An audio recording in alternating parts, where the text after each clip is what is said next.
wherever you are in the world, and welcome to Ad Age's custom webcast sponsored by GumGum. The topic of today's webcast is Cut to Contextual, Digital Advertising in a Post-Cookie World.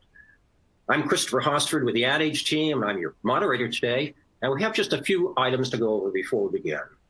We'll hear from today's presenters, and it's going to be a unique roundtable discussion as well, so I think you're going to enjoy it.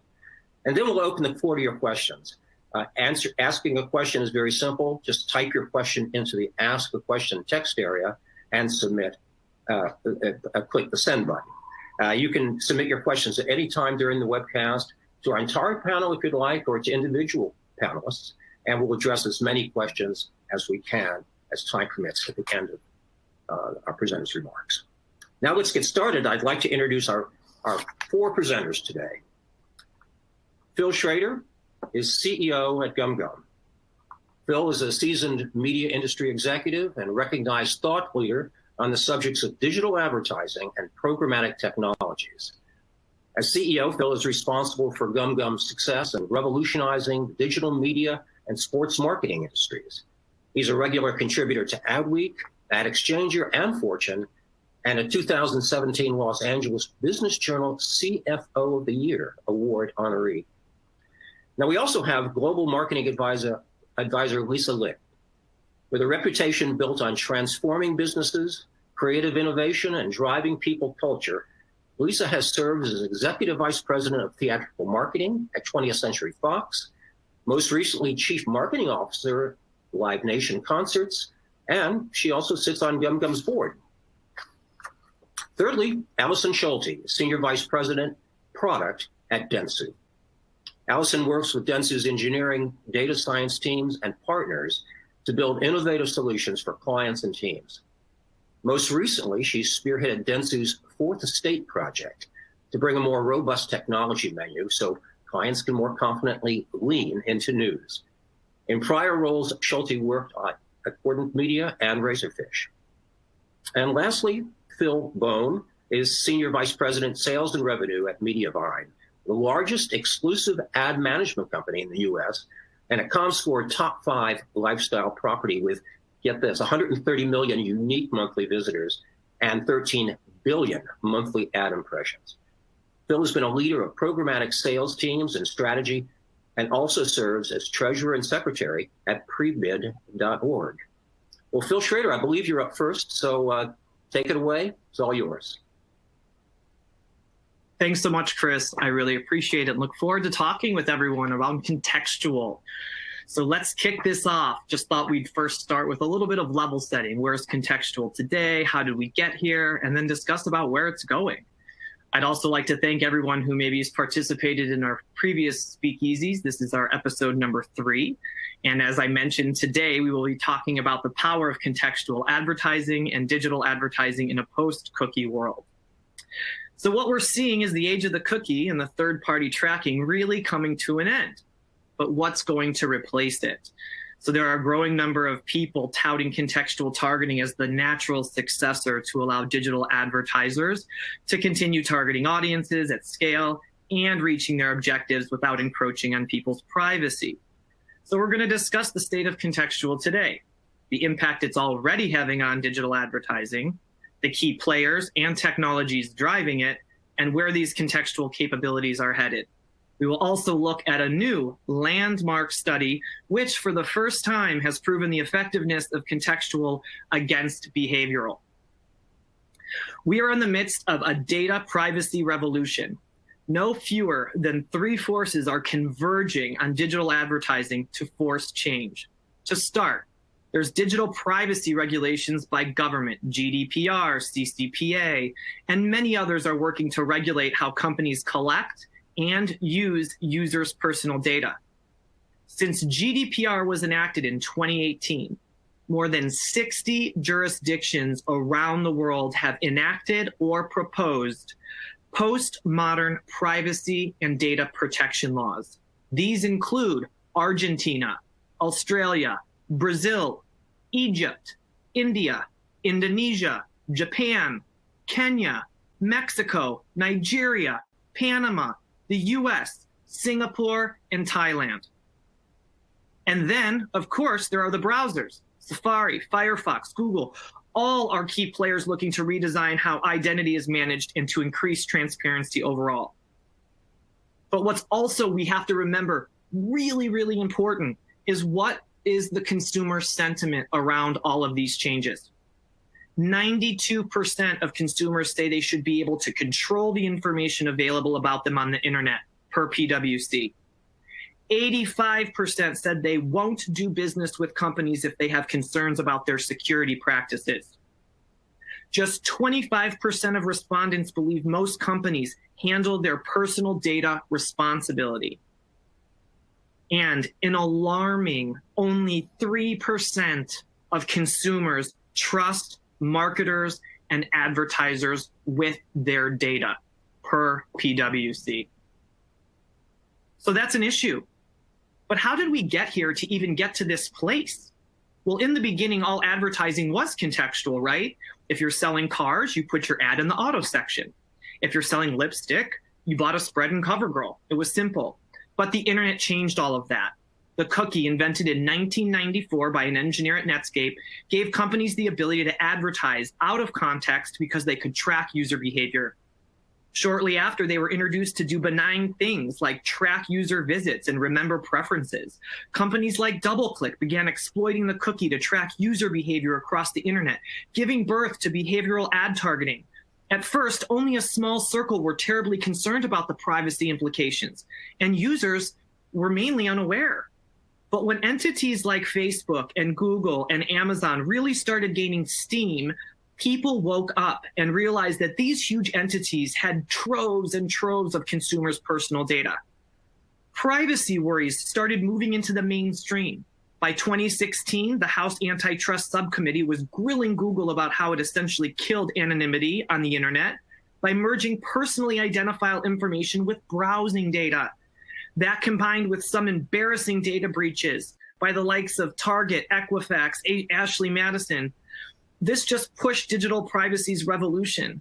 And it makes it even more important that as the essential of what we've relied on, the cookie, is going away, it is leaving the digital marketing industry looking for an alternative. And so here we are again, relying on contextual advertising. Because contextual advertising doesn't rely on cookies or any kind of behavioral data to deliver ads.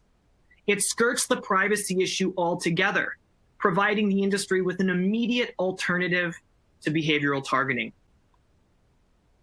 So what we'd like to do now is we'd like to ask you all a poll question.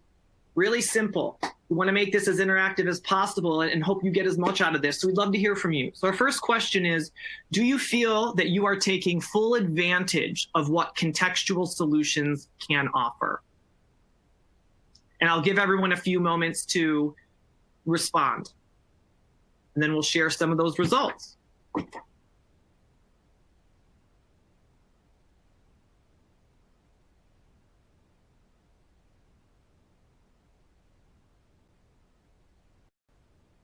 And it's so funny as we wait for these results, I still think back to growing up and all of the different advertisements I would see in all the different pieces of newspapers, articles, magazines, and just how different it is now. Picking up my mom's, fashion magazine and seeing fashion stuff. And now you're just seeing it catered to you in weird places. It's just a very interesting place we're in. So it'll be interesting to see how everyone's feeling around this. So as we wrap up, let's see what's the survey response here. So it's interesting. Only so far 12.5% of those listening and watching think that they are taking full advantage of contextual solutions, leaving 88% with a resounding 60% saying they are not fully taking advantage of contextual solutions, which is not surprising given where we're at. So thanks to all the advances, though, in AI technologies in the last decade, advertisers now have access to solutions far beyond basic contextual keyword targeting. Traditionally, contextual targeting has been limited to keyword scanning, a rudimentary technology that looks for keywords in URLs, meta tags, and sometimes page-level text, and then matches those to IAB categories or brand safety block lists. Now, we've evolved beyond that, and companies can now apply AI to deliver more sophisticated readings of page-level text that can better understand the content on the page. So for example, if a URL or meta tag includes the word shoot, traditional keyword scanning might tag it as news or block it as violent content. But natural language processing could look at it in context alongside other texts, images, etc., and see references to scores, baskets, and quarters, and recognize it as a basketball story and categorize it as sports content. Computer vision enriches this kind of reading by taking into account not just the words, but also the words in pictures and the visuals within pictures. Ideally, the AI is trained on reams of labeled data until the computer learns to recognize important objects, like cars, balls, guns, etc. This works to create a more nuanced and comprehensive contextual page-level understanding. And finally, machine learning refers to the network of algorithms that are applied within artificial intelligence to help these technologies get smarter and smarter. So with that eye on contextual, let's talk about that with respect to brand safety. These technologies are also revolutionizing contextual brand safety. Many advertisers have been relying on very basic keyword blocking, which has meant that millions of perfectly safe web pages are being blocked based on vague keywords. During the first wave of COVID-19, for example, many advertisers were using keyword block lists to avoid their ads appearing beside any content containing coronavirus-related keywords.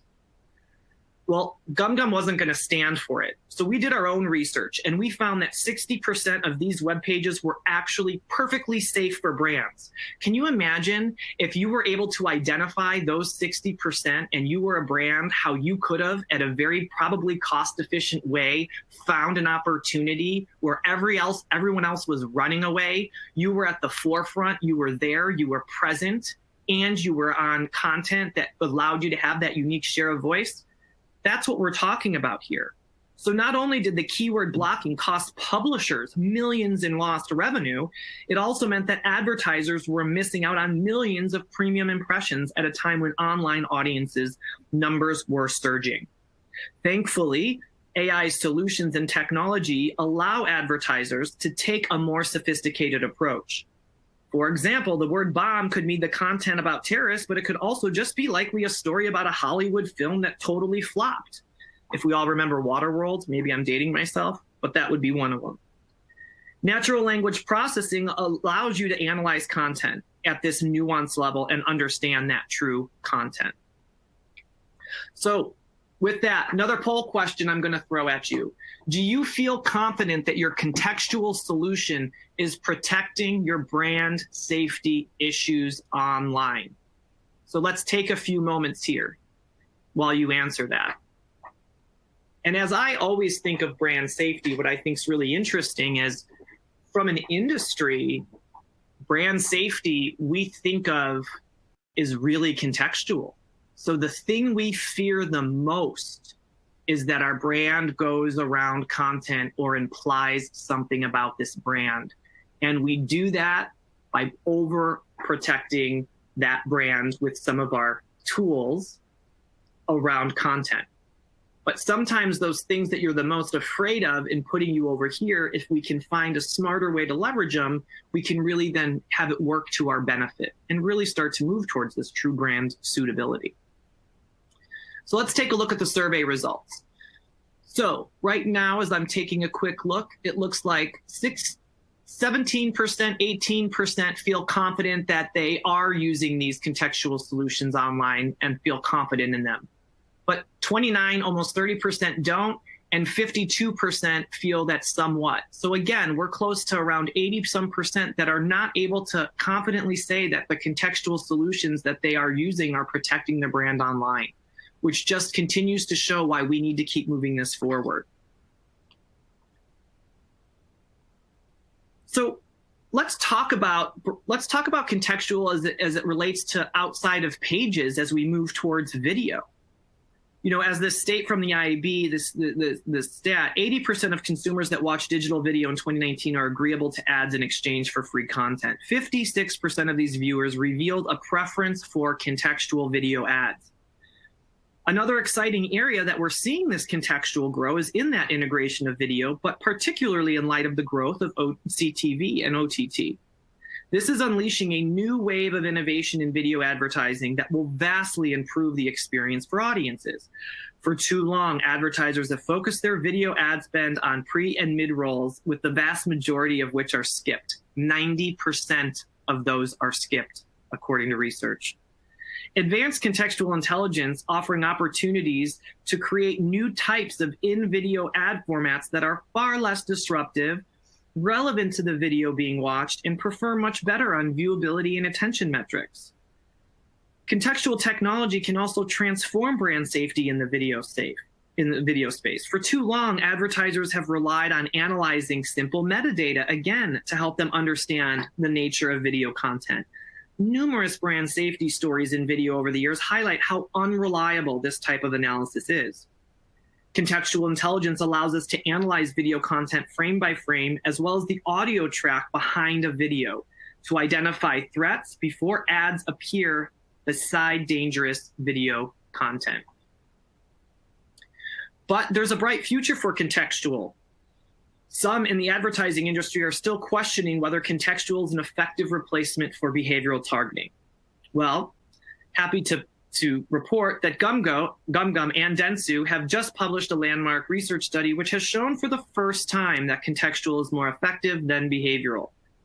For the study, we conducted a live digital campaign with 4 of Dentsu's leading brand clients, utilizing both behavioral and contextual impressions. A total of 1 million impressions were placed as part of the study, which were measured for cost efficiency and content relevance. Taking into account CPMs, contextually targeted impressions cost almost a third less than behavioral targeted impressions.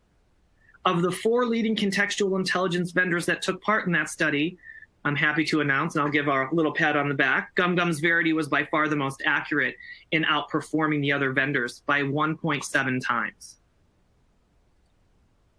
So, another poll question, just when you thought you might have been free, one more question we're going to throw at you.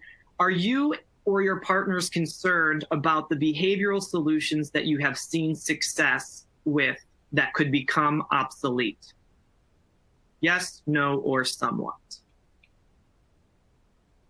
This is also a really great question. I'm really looking forward to the results because, as we've continued to work on our contextual technology and we look around the last 5 to 10 years, there really hasn't been a lot of new contextual technologies that have come up and that we've been looking at other than the traditional incumbents that we've seen, which I find so interesting because in order for contextual technologies to work so successfully, they have to really be training their algorithms and their products with annotated data. And so, continuing to stay up to date on the accuracy of contextual is not an easy task and not one for the faint of heart. And so developing the ability for computers to react and act like humans in a contextual world just takes a lot of training. And so just to see this contextual start to take off is really, really great. And let's see. Yes, this is a concern, which makes sense. 73% are concerned that the behavioral solutions that they've used are going to become obsolete. And I think that's why we're going to see continued move into contextual. And I think that's where the concern when we think of contextual is, have we seen enough innovation in contextual? Has contextual really evolved? And so with that, I'd like to just thank everyone for walking me through this journey on the contextual side. And I'd love to bring back into the room Lisa, Allison, and Phil Bohn to join me for a little quick chat on some of the things we just heard. Welcome back, everybody.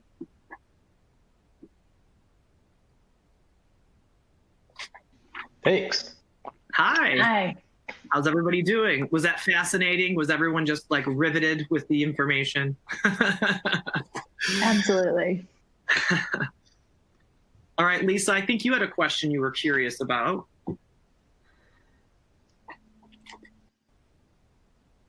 I think you might be on mute, Lisa. You may be muted.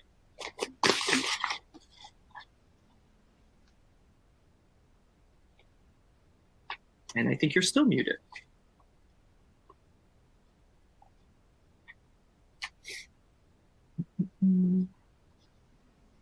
AirPods are the devil to webinars. Yes, I'll just ask while Lisa figures out her volume. Was there anything, Allison, that you found interesting from either the study that we did with Dentsu or just from some of the data that we actually just recapped in this presentation? Anything interesting to you? Yeah, it's such a good question. You know, continually as we worked on this, our study together this year, the thing that has surprised me the most about this is how performant the contextual work was compared to behavioral work. Like, you know, I've been doing media buying for a long time, and traditionally, I think when I at least think about contextual, I think about buying against domains or properties and saying, all right, if I'm on this beauty site, then it counts as beauty. And then this is strategically interesting and everyone agrees that this is a good idea. But then once you actually run the campaign, sometimes it doesn't look as strong as some of the more technologically sophisticated tactics. I think what we're seeing here in the work that we did together is where we got down to really detailed modeling. We could, in the same way that one would approach cookies, but just doing that against very detailed URL strings, we got to performance that was really on par with what we've seen against third-party cookie targeting. And I must say, as someone who's responsible for making sure that our advertisers have a full menu of products to run against after cookies go away, it was a big sigh of relief to see these results. Us too, because we ran this third party. GumGum didn't know what we were going to see either, so we were like, when you run these bake-offs and you just hire third parties and you're like, yeah, we're really good. It's like, okay, are we going to be proven really good? I really hope so.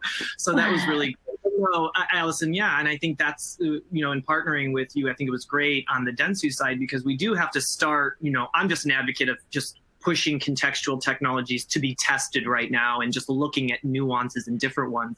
Phil, I'd be curious when you think of contextual and you look at some of this data, how from a publisher representative standpoint, are you seeing contextual have an impact or any data that you found interesting?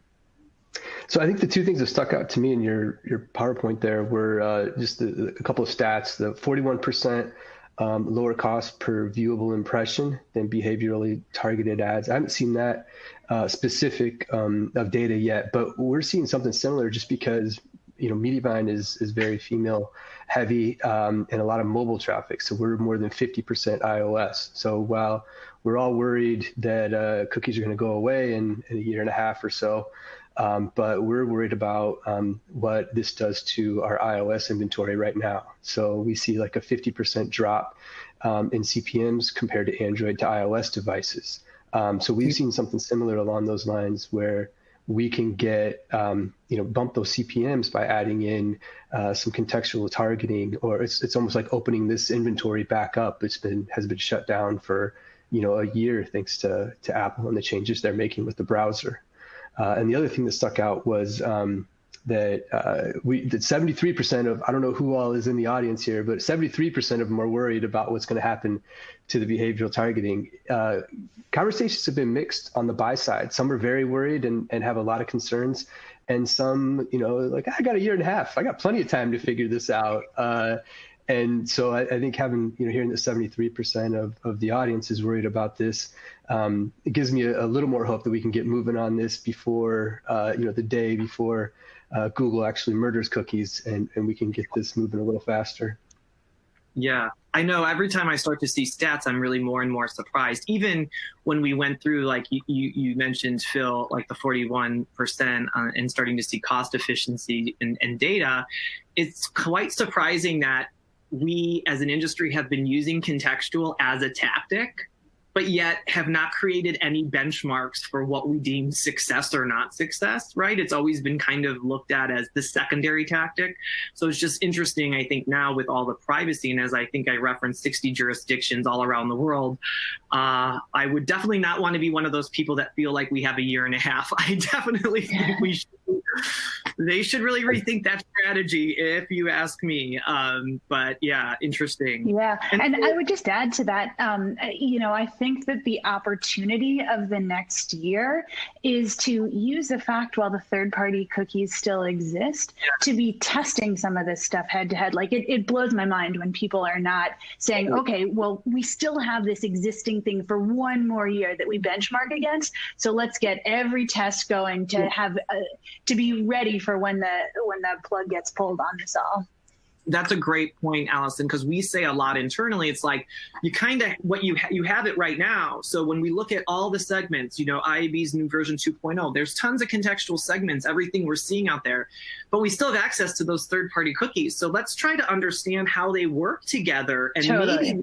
And when this goes away, at least how GumGum thinks about it, we, GumGum, have been able to create a DMP that really can now infer where those audience segments are, even when I no longer have that information, right? And so now I'm left with segments of context, but I can make recommendations that can get you to those audiences, right? With some just, from the data we've been able to collect and aggregate and work together.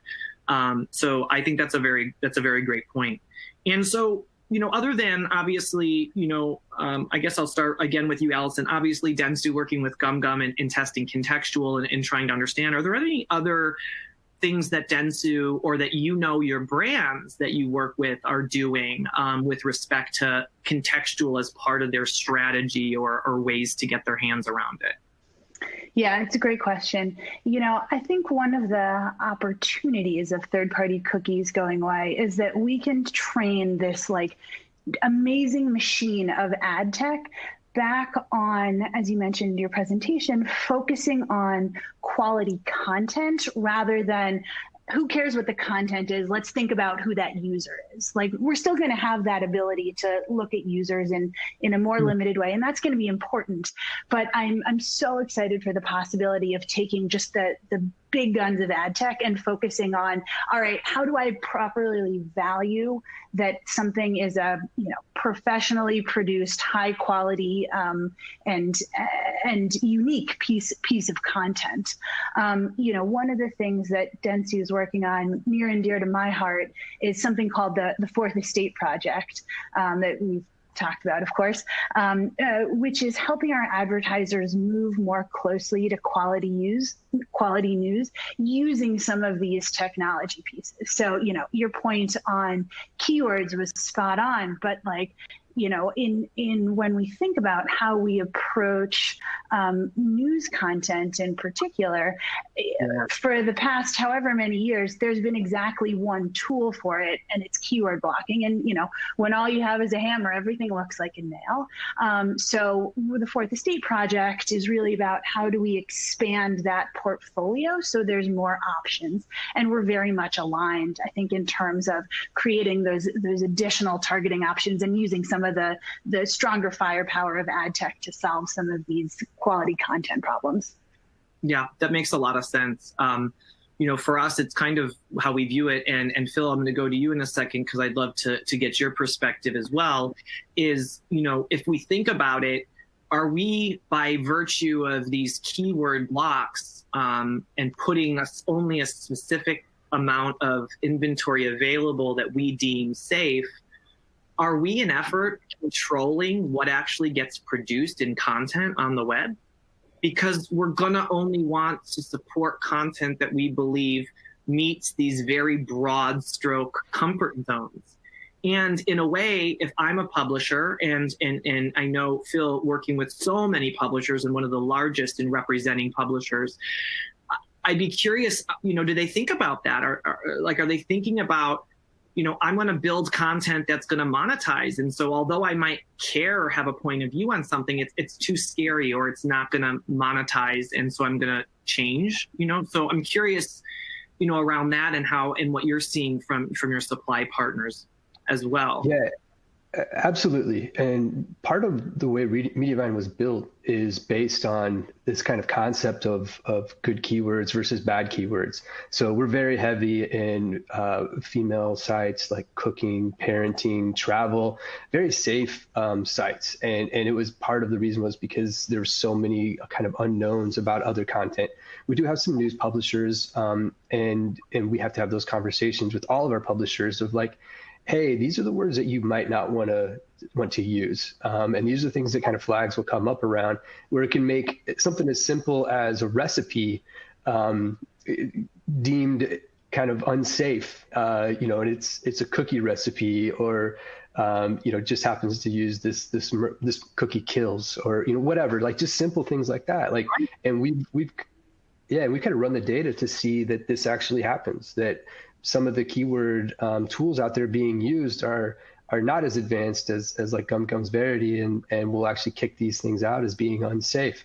And we'll see like this might be the #1 post on one of our blogger sites, and we'll go in and look like, is this RPM seems to be lower than average? Like what's going on? We'll read it like, oh, let's take this keyword out and change it to something else, and it turns around immediately. And so we'd very much not have to look at every page for 8,000 publishers. So the more people that could adopt a little better keyword targeting tool would be fantastic. So I'm just going to go with all of those publishers on the recipes that you work with and represent. I probably will not see them say use a serrated knife is what you're telling me in their description of what to use out of fear that it's going right. I mean, and then but I say that in jest as a joke and being silly, but it's the reality. Isn't that sad? Like it's the reality that you have to think about something like that to edit yourself because of fear of not monetizing, when I would love you to tell me to use a serrated knife, especially me who can't cook and will not use one and then totally destroy whatever it is I'm cutting. So anyway, Lisa, are you back? Are we back? Can you talk? I'm back. Can you hear me? She's back. Woo! We're back. I hadn't touched anything. I hadn't touched anything in the sound shut off. Look, I'm waiting. I'm waiting for a fly to drop somewhere. No, I'm just kidding. Just a joke. All right, Lisa. Well, why don't you? I've been hogging these two. Do you have a question you'd like to? Yeah, let's start with you, Phil, on this. And I'm very curious to talk to you offline about one of my clients that we need to buy some media for. So I'm coming to you, Phil, after that. But on the agency side, do you hear brands increasingly talk about contextual? Like, is it on their radar as much as it is on, me as an advisor, Phil as the technologist, but also from you all really doing the research and thinking in the forefront? Are brands aware and really focused on it?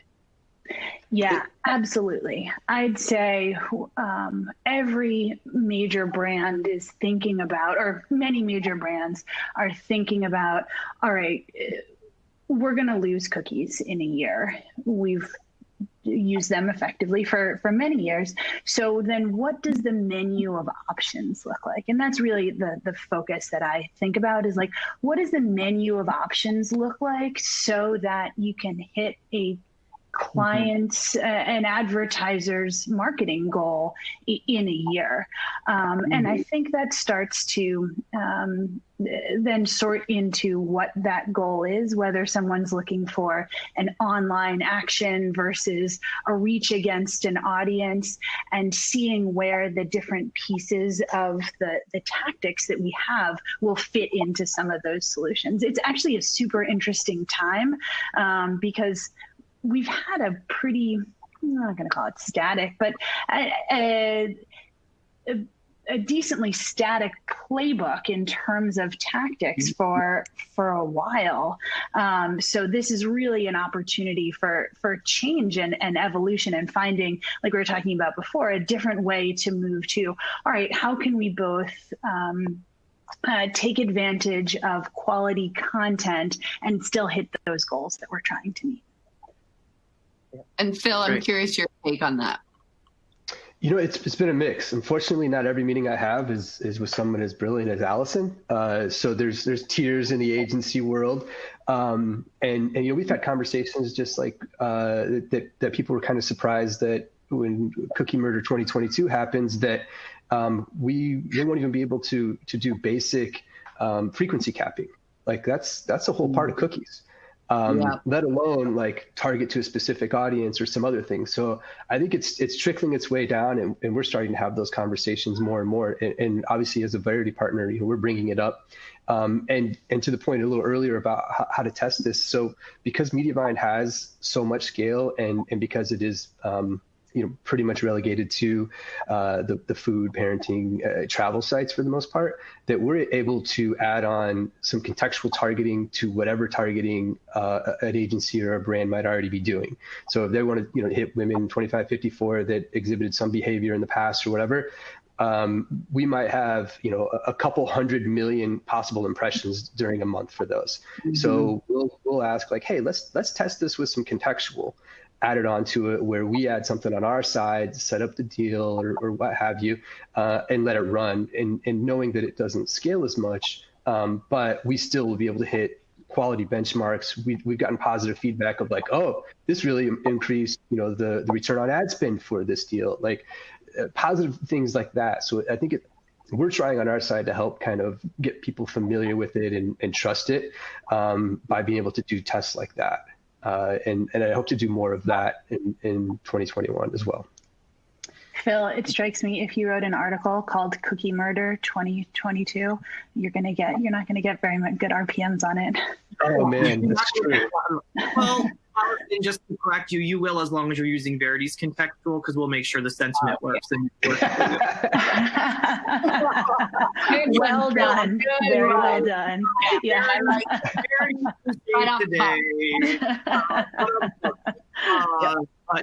That's funny. But also, and I think, Allison, you both made interesting comments just about like it's been static with the technologies that we've been using for targeting tactics. What I've also found so interesting is that the tactics we've used for targeting, let's just say behavioral, they've been created by like data play technology partners, right? Over here, right? Audience data, what have you. But then we're working with someone else to distribute the media, to execute the campaign, to deliver it against their site or their content or a multitude of sites. And so you're just kind of using this to then get this outcome, right? And I think what I'm finding even from Phil and Allison is like you're talking to your brands, you're talking to your publishers, and you're like, here's technology. How does it work with creative? How does it work with distribution? How does it work, right? So the ability to know that media outcomes can be really done well with using contextual as a primary, the conversation has to happen together, right? You can't just take the contextual and hope you get outcomes. I think you need to figure out what's right for the brand and what media is going to work in distributing your ads with that content, right? Just because you know the content doesn't mean this ad format's going to work with that, right? You need to look at those solutions, I think, in parallel. Yeah. So random question here, just because we want to just call out, there are some still doubters. Why do you think there's still a little bit of doubt on contextual? Like, what do you think? And Phil, let's start with you on this one. Why do you think contextual, there's still doubt around its effectiveness? I think because cookies have been around so long, and that's, the majority of success metrics are based on some sort of, cookie data there. It's hard to, track contextual still to the very end to see a purchase or to see something like that. So I think those are kind of the big reasons, but we've been doing it on TV for like 80 years. So I think we can figure this out. Allison, what about you? Yeah, it's a good question. Obviously we worked on this benchmarking study and see that the performance pretty clearly. So not a lot of doubts from that perspective. I think where some people maybe are still getting hung up is where, we've been trained for a long time to use context as a proxy for audience. And to what extent are people trying to work backwards and say, all right, if I've got this context, then does it mean this audience? And then did I hit this reach that I was trying to hit? I think that it can work as a proxy for audience, but that piece is maybe where people are having to make the hops a little bit more than just looking at the straight performance from a cost and accuracy perspective. And Lisa, I'd be curious, you work with a lot of different brands, obviously, consulting on marketing strategy and obviously digital being a huge, huge focus. I'm curious, what are your thoughts on just the doubts that people and some of your clients might have around it? I think the doubts stem from just fear of the unknown, fear of change. People have gotten very comfortable. I think it was about 2020, almost 2021, about 8 years ago. I don't know if you all remember, everyone was going through client review, agency review. Everyone put their agencies up for review. And I was at Cannes Lion. A bunch of agencies didn't come to Cannes Lion that year because they were working on the reviews. And I thought, and we had a lot of conversations about why this is. And I felt like so much was changing in the advertising landscape. And instead of CMOs and heads of media asking the questions and saying to their media agency and media partner, like, educate me and explain it really simply. I always say to you, Phil, you do such a good job of explaining very complex issues very simply. And I think it's just the agencies that are going to succeed are the ones who can explain it in basic terms, and the marketers that are going to succeed and the brands are those that lean in and ask the questions. I feel so fortunate to be on the forefront with GumGum, really understanding what contextual can do starting today. And let's ride the wave. So when Death of the Cookie 2022 hits, we're ahead of the curve. Right. So I really think it's fear of the unknown, and not saying to their media partners like Ashley and Phil, like help me understand, and what are our options, and who's best at this, and then saying introduce me to Phil at GumGum and Ben and the team, and I just want to learn. So yeah. Now's the time for everyone to really get educated on what the options are. Yeah, and I would agree. I think it's time to just start to look at how you can test and understand that, brands and agencies, are working to solve this, issue, but you got to try, you got to test, you got to know that there's going to be some failures in trying and testing and strategies. You don't always get your right. You're not going to always come out of the gate with the right strategy, especially as things evolve, and be okay with that. I think that's the important piece. And thank you for me taking sophisticated things down. That's my grandmother, because she keeps asking, she asks me what I do and she keeps saying, I don't understand. So she forces me to get to that level. So that's always who I'm channeling. So you can thank my 95-year-old grandmother for that one. But this is great. I know there's a bunch of questions that we have. So what I was thinking now, we have about 15 minutes left. I was gonna, bring Chris back on, and we'd love to just start tackling some of those questions from the audience. Thanks so much, Phil. Great presentation from all of you. We are now ready to open the floor to your questions. And just as a reminder, to participate in the Q&A, all you have to do is type your question into the Ask a Question text area and then click the Send button. We've got several good ones already. We could always use more, so keep those questions coming. The previous discussion about the doubt about contextual, the fear of risk, perhaps. One of our audience members asks about possible solutions to this. The question is, what role can brands, publishers, and agencies play in encouraging a faster shift to contextual targeting, given the fact that there are fears out there about risk, about obsolescence, as you discussed? How do we encourage a faster adoption of this? I guess I'll throw this to Phil Schraeder first. Okay, great. Thanks, Chris. Yeah, I think the biggest thing is to follow up on Lisa's, is to ask your partners what they're doing. Right now, for example, programmatic is where we do the majority of buying now on digital through a lot of times our DSP partners.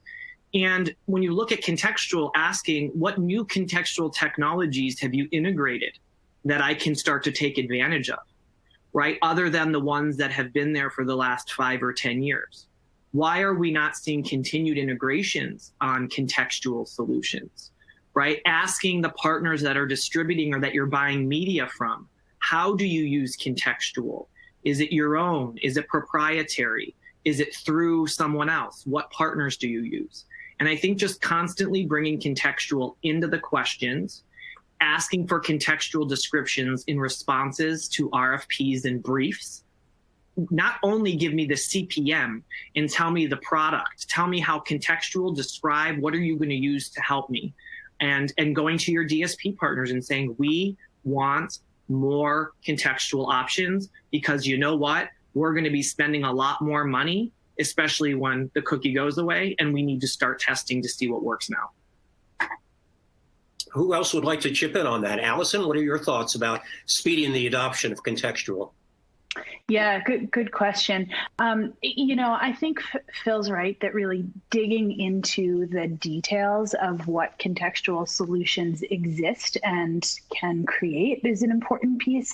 In addition to the questions that Phil was talking about, I think just digging into what the taxonomies are, not to get too wonky on it, but how robust is one of these solutions? Is it looking at keyword only, or is it looking at full page content?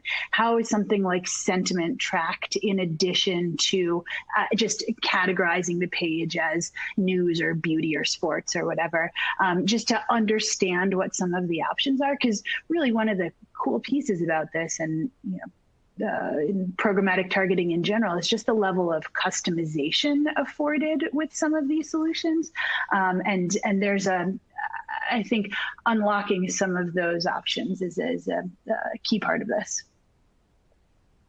Got it. Well, this next question is very interesting in the context of keyword blocking and advertisers' fears of being associated with perhaps controversial context. One of our attendees asks how to prevent contextual targeting algorithms from building bias against minority-owned businesses, media businesses, which might include topics like Black Lives Matter, as we've often seen in trade books. Any thought about the dangers of contextual building bias against minorities? Lisa, you want to take a shot at that one first? I mean, not really. I don't know enough about it, but Lisa, want me to take a shot? Well, yeah, but I mean, it's of critical importance. I just want to make sure that does not happen. But yes, Phil. Sure.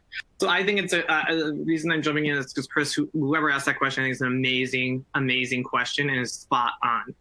Right now, just outside of just contextual overall, the world is moving into AI, and we are teaching and building computers to do the things of humans at record speed than we have ever before. And when it comes to these technologies, they are only going to be as good as whatever they output by how they learn. And so for us at GumGum, when you think of contextual, our algorithm is going to be based on what we teach it. If we are not thinking about bringing in alternative ways of how we communicate as a society across different origins, different tones, different visuals, different everything, all we are doing is creating and continuing on the systemic racism and issues in our society into these AI things that we are building. So for us at GumGum, we're actually looking at how we bring kind of a diversity and a diversity kind of overlook to the training data that is actually going into our systems, so that we are really thinking about how those systems are being trained. And so that we can really represent output from AI technologies that actually represent who the world is, and not just the one part of our society that is able to be at the forefront of technology and training it. I think that's going to be really important. And then on the, the sensitivity of contextual, I think that's where I think sentiment becomes really, really important. Understanding sentiment and contextual and the technology of what is being used on sentiment. To be able to say and talking about some really tough topic and knowing whether it's positive or negative or whether it's neutral can really give us a great lens into whether that inventory is something we want to be a part of. But I think the question is amazing. I think we all have to remind ourselves that anything we are teaching in AI to do on behalf of the human, which is the future. I get it. It has to be inclusive of all of who we are as a society, how we communicate verbally and non-verbally and through visuals and images so that we are representing all of us equally. Well said. Yeah, and I Phil. think to tie back, that is an amazing answer. And to tie back to the previous question about how do we move forward with contextual in the faster adoption way, asking these questions too, and making sure that whoever you're working with from a modeling and development standpoint has the same level of thought to these issues, because the opportunity for unintended consequences in model development is vast. So if you're not specifically looking at this, it's very, very easy to go astray. And I can just add one more thing. It was so heartbreaking, and I'm sure for many of you too, it was absolutely gut-wrenching and heartbreaking to see such amazing, great, positive content around the things we've been experiencing this year with respect to the social injustice and the Black Lives Matter movement just be blocked just because of the topic. And that was so heartbreaking, because you have passion, you have points of view, you have, positivity around this. And the fact that because of concern of being around something perceived as negative, we as an industry shied away from it. And I think we all have to be accountable. When we shy away from it, you are muting the conversation and you are saying this context isn't monetizable, so I'm going to gradually mute you until you give me context that is. And if you're passionate about something that is really, around continuing and social movement, equality, it's a tough conversation, but it's one that needs to be had. It's one that needs to be monetized, and we need to be fueling that and financially contributing to that. And the way that we do that is by leveraging contextual technologies so that they can really understand what that content is and not take this broad sweeping stroke and block everything. Because if I'm passionate about this and I'm not monetizing, I can only go on for so long, and then I'm going to produce content that will. And so I really think this is where contextual's got to make a leap forward, because it's the key to being able to open that up and stop that from happening as we continue to evolve as a society.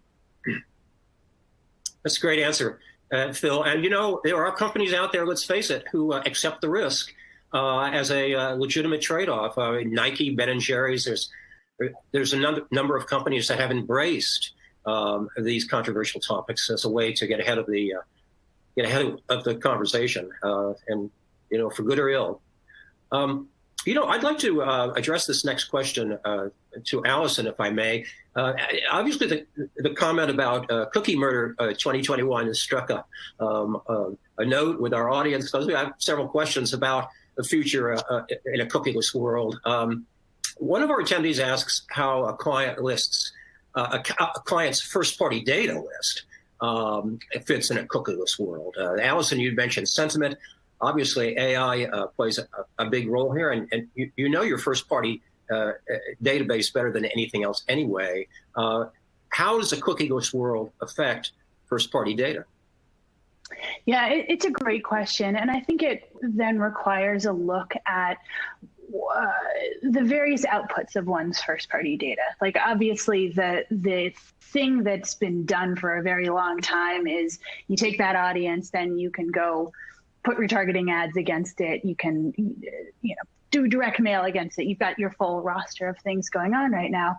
I think that what happens in the future is how differently do you mine that data for the options that are going to be available to you in a year? So, as relates to this context conversation, all right, then looking at one's first party data, what are the contexts that these users are most likely to be engaged with? And then how do we get into those contexts is one of the key strategies. There's others kind of unrelated to context, but that's the linkage to what we're doing here.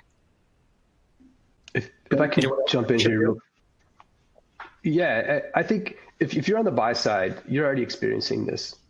If you take a look at just by device, your reporting of where you're buying right now, And I would bet probably 80 to 90% of it, at least, is on an Android device for mobile or on a desktop device. So iOS devices are almost entirely being ignored.